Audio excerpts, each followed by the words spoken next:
So we've made it through pregnancy and baby's here. Yep, cute as a button. Yeah, and we just wanted to share kind of our thoughts about how the labor and delivery process went with you guys. And kind of her birth story.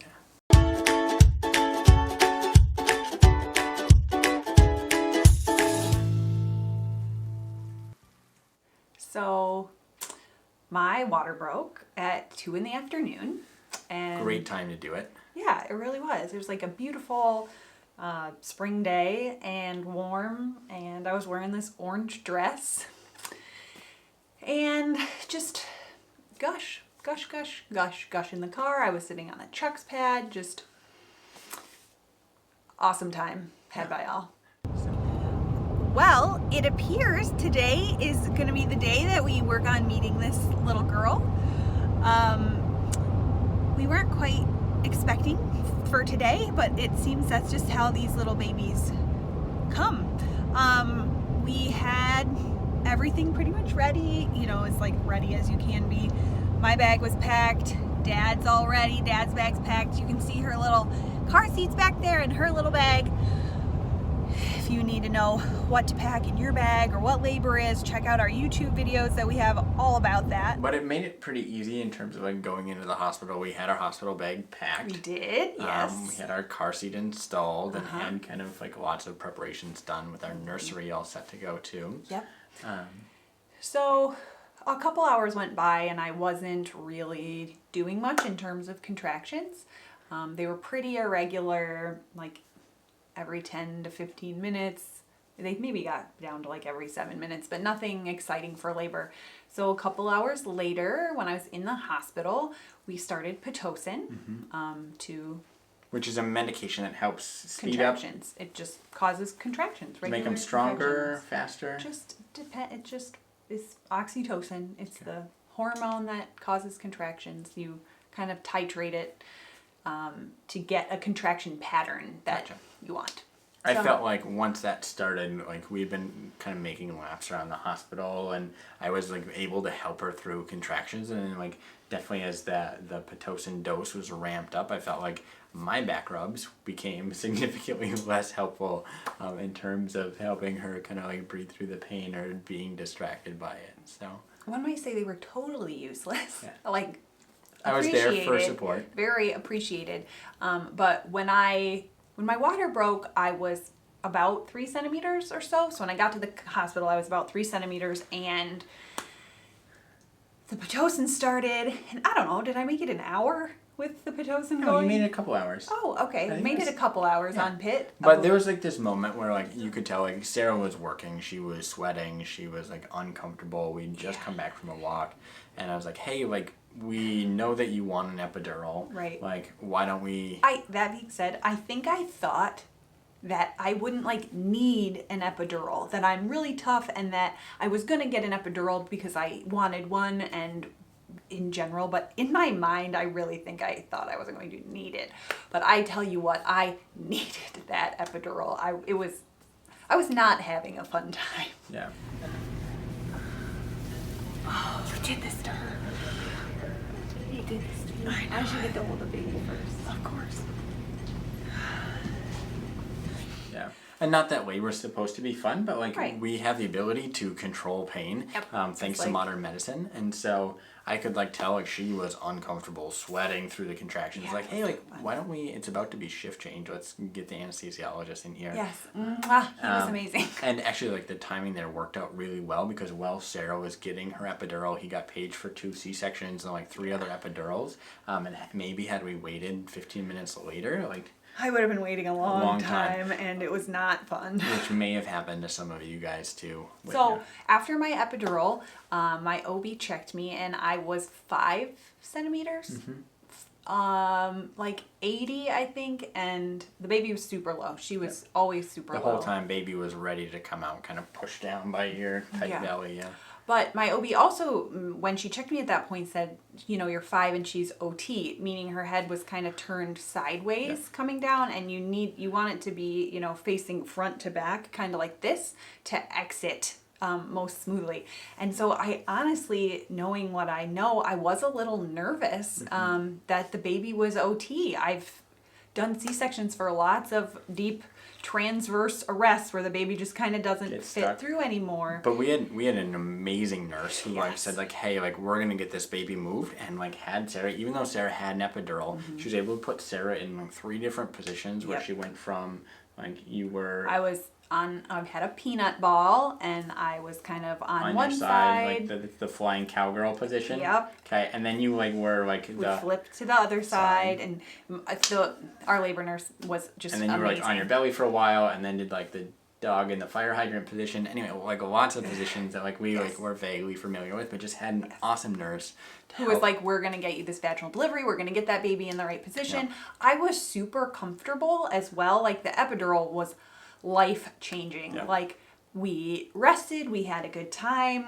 Sarah took a nap, and like I like, did some work for a little bit, like while she went to Foley, and and so I got the epidural at 6-ish, 7, and we did some position changes for 4 hours. At 11, my OB came back and checked me, and I was 9 and just barely a lip left and like completely effaced, and she said, hey, I'm gonna give you an hour. If you want to push between now and then, let me know, and if not, I'll be back around midnight and we will work on having a baby. So that was really, I was like, oh, okay, this is gonna happen, because I was like 9 + 2, which to me was like, okay, great. If something happened, the OB could pull the baby out. She could do an operative vaginal delivery. So at that point, I knew I was probably not going to need a C-section, as long as little girl cooperated. Then the pushing started. Yep. So, which like from what I understand, having never delivered like a baby myself and having caught only a couple as a med student, like there's something about like learning and knowing how to push that you seem to do quite well. Yes. And I think part of that is I've helped a lot of women push. I've seen it. It came pretty easily for me, even though I had a really dense epidural and felt absolutely nothing. Was able to push really well. You could feel your contractions coming on, do you think, most of the time? Yes. Okay. I could feel pressure. All of a sudden I could like feel pressure, and I was like, we're having a contraction. Let's push. So I think it was like 5 pushes total, maybe. But the funniest part is like after push number 4, like baby's head is like almost all the way out. It's me, the OB who happened to be a good friend of Sarah's, and then we got to have 2 people there for the delivery. So Sarah's sister was there too, which was awesome. And so Sarah like looked at us, kind of standing, who are like some of my favorite people, and she's like with baby almost out. She's like, oh, I got to take a picture of you guys. Which just made everyone in the room laugh. But we got this great picture of us getting ready moments away from needing a little girl. Yes, and so it was just really special to me. You know, here's my husband, here's my sister who's my best friend in the world, and then my dear friend who is my OBGYN who was in my wedding, and I just love her so much. And they're all standing there. I'm about to meet my baby. I documented that moment. My sister helped catch. And then the little girl came out screaming. Which, like, as the pediatrician is the best thing, because you're like, oh, lungs are intact, heart's beating well. Like, this kiddo's got energy, spunk, and vigor. Yeah. And she entered the world with a yell. Screaming. She hasn't stopped since.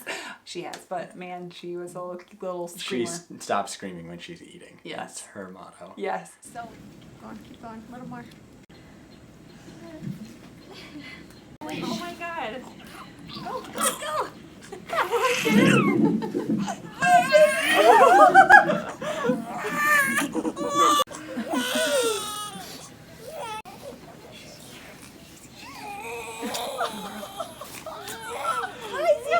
get in there.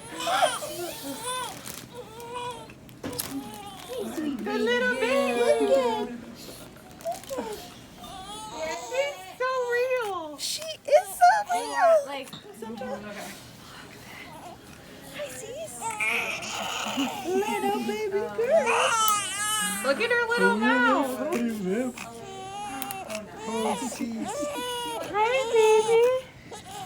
All right, Dad. You got it. I'm protecting everyone. It's not my first rodeo. It won't spray everywhere, I promise. All right, got her. I'm gonna undo the skin for you, okay? Okay. So it was awesome. Like, it was so much. After I got that epidural, labor was so much fun. Like, we had a great We had a time. good time. My husband was there, my sister was there.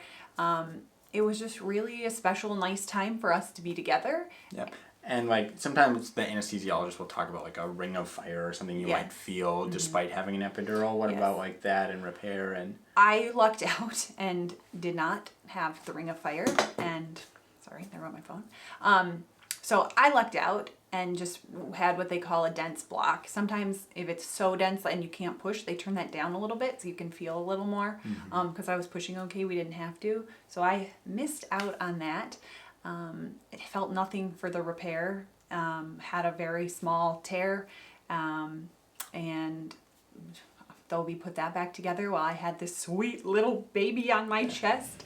And that was our labor. yeah, it's that those like moments, those first moments, I didn't know how I was gonna feel. And like my first thought was like, man, she's really ugly. Like I thought she was gonna be way cuter than that if I'm honest. But like just having been squeezed through the birth canal. But like then you like just get hit, or at least I did anyway, with this wave of emotion. You're like, man, like how is this feeling that is so amazing, so common, right? Like how do like this is something that like so many people in the world get to experience. And yet, like, I get this feeling of watching a baby that we made, like, come into the world. And, like, how awesome was that moment?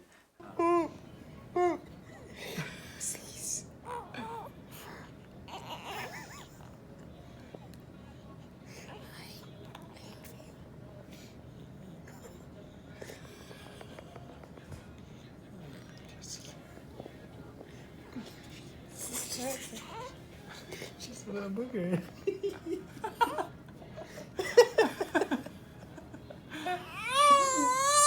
His daddy, I think the first thing he said when she was like put up on my chest was, I think she has earlobes. Yes. Which is funny because I don't know if you know, there's kind of two types of ears in the world. Some people have earlobes. I have earlobes. And some mine are people just connected. don't. They Yeah. kind of connect right here.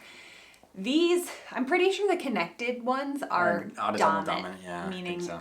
that we figured she was going to have his ears. And when she was first born, he thought she was going to have earlobes, Yeah, which she doesn't. She doesn't. She doesn't. But it was funny that that was the first thing he said. It was also hilarious when I asked him, you know, what is the thing that has surprised you most about her birth? This was when we were on our way home from the hospital. He said, I didn't think she was very cute when she was born.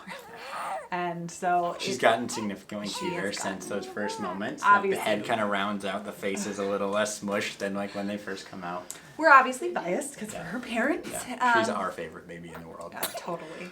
Would you talk, I feel like something that we've been working through has been like just breastfeeding for the first day and like Yeah. Breastfeeding. There is one I wasn't quite prepared for. I knew all the like mom OB stuff because I do that, and we do a little bit of help as OBGYNs in helping moms breastfeed, not a ton. But that, I think I don't even know where to begin other than I didn't know what I was doing very much. And yeah, and I think like if we've learned anything, like we've been in the hospital like nearly every day for the last 10 years. Yeah. Like, and I've lived pediatrics and OBGYN for a vast majority of that time, and like there's still so many things we don't know. yeah, and didn't breastfeeding's know. hard. And so like if we can encourage you guys and you like ask questions, be like, hey, like is this normal? You look at this, we help us with position, Yes. or is this latch okay? Is it supposed to feel like this? Yes. Other like And like if you don't breastfeed, that's okay too. Was just our Yeah. journey was to try to breastfeed, and it's another very steep learning curve. And I think there's some people it's just really easy for. Yeah. And you see it, and it just seems like it's this easy, natural thing. But like I didn't know what I was doing. She was tiny, and didn't know what she was doing. She did, latch I didn't know on. what I was doing. Yeah, story of our life. Yeah. But I think one other piece of advice, just from like having been at this for a couple days, Like something that I've really enjoyed as a partner is like every night baby slept on my side of the bed. Yes. Right, like so she's Clutch. done all the work of carrying baby for 9 months, did all the work of birthing baby, and now is doing all the work of feeding baby. And Yeah. like I think it would be really easy for me to like not be as active, but the fact that like baby's on my side means like she stirs, I get to be the first one to interact with her. If she's having trouble going to sleep after a feeding, like that's my job. Like that's like I get to be the one who's the master of putting her down, which I'm not that good at yet. But like haven't stopped on effort, and like, you know, like we're dancing, we're singing all the songs I can think of, making up ones when I can't think of anything. But then like midnight breastfeeding has become this kind of special time for us where like, you know, like I'm up with the feed and like the 2 a.m. chats with that 2 a.m. feed, and then like started reading a book to our family, like kind of with the 5 a.m. feed or whatever time that next midnight feed comes. Yeah, it's been really nice. And it's just like been this special time, at least for me as partner, to say like, hey, like I can't do the big things, but I can do a lot of support things that help. Which is really helpful, even like reaching over the bed to try to get her out of the bassinet. Like your core in the first, you know, few days is just, it's gone, right? It's very, very weak. So my core is really weak. My pelvic floor is very tender and feels sometimes like it might fall out of my body. So Kurt's done a lot of bringing the baby to me and doing a lot of, I'm just been trying to take it easy, which he's been a huge help. Yeah, and also like we've had help from family too. So like Yeah. like if there's another thing that we've learned, like anyone doing like newborn care by themselves, like you are an absolute superhuman. Yeah. Like I feel like there's been a lot of time where we're struggling and there's 2 of us and we have help. Yeah. And so like by all means, like Yeah, like breastfeeding, I feel like I need 4 hands to get her to latch. Like Yeah. I am trying to get her on. I'm like, Kurt, can you hold her arm? Can you hold her other arm? Can we do this? It's definitely a team sport here, and I think it's going to get easier, but it's definitely a team sport. yeah, and we're learning. So much. And so And it's so fun. Yeah. So exhausting. So fun. So fun. She's so sweet. We have this tiny little human that we get to take care of. And it's so great. Like, this is the greatest thing we're going to do. It's exhausting. It's absolutely Totally. exhausting. And I think a lot of people, like, you see this newborn bliss, which is totally wonderful in these beautiful Is pictures. it sleep deprived like happiness? I like maybe. I don't know. We're still happy. We We're still really happy. like each We other. love We've each got other. a baby. We love that baby. Um, We're tired and sore and really happy, yeah, I'm not that sore. but it's a lot of work. Lots It's of a work. lot of work. Yeah, I think like even like gosh, I've cared for thousands of babies. Yeah. In And 15-minute appointment. yeah, like a increments, real though. baby is so much more work than I anticipated. I like feel bad that I'm like man, like babies are a lot of work. They have to eat often. They poop all the time. They like need to be cared for. They're these fragile little humans. Yeah. I think I underestimated how much work a baby is, and so I won't make that mistake again. Yeah. But And I think I have a total new respect for postpartum. It is, pregnancy certainly is a journey. Postpartum is a wild ride of things that you are alluded to maybe amongst your friends or your family or whatever, but I will be doing a postpartum vlog where I really share some of the things I didn't know or have surprised me or how I'm surviving, because I've definitely gotten some insights into the postpartum journey. So, and with that, we're going to be bringing you guys some more content just Yeah. about care of newborns. how to take care of a baby. Like what are some things? How do you swaddle a baby? And some other like good advice, hopefully like from our expertise, but also Yep. like man, we're learning so much, and what are we learning along the way too? Yeah, So- and we'll be circling back to some of the pregnancy topics we didn't have time for in the last 39 plus weeks. So we hope you all stick around and subscribe to our channel. If you have any questions or things you're hoping we'd cover, advice, please leave those in the comments below. We will see you all next week. Bye guys.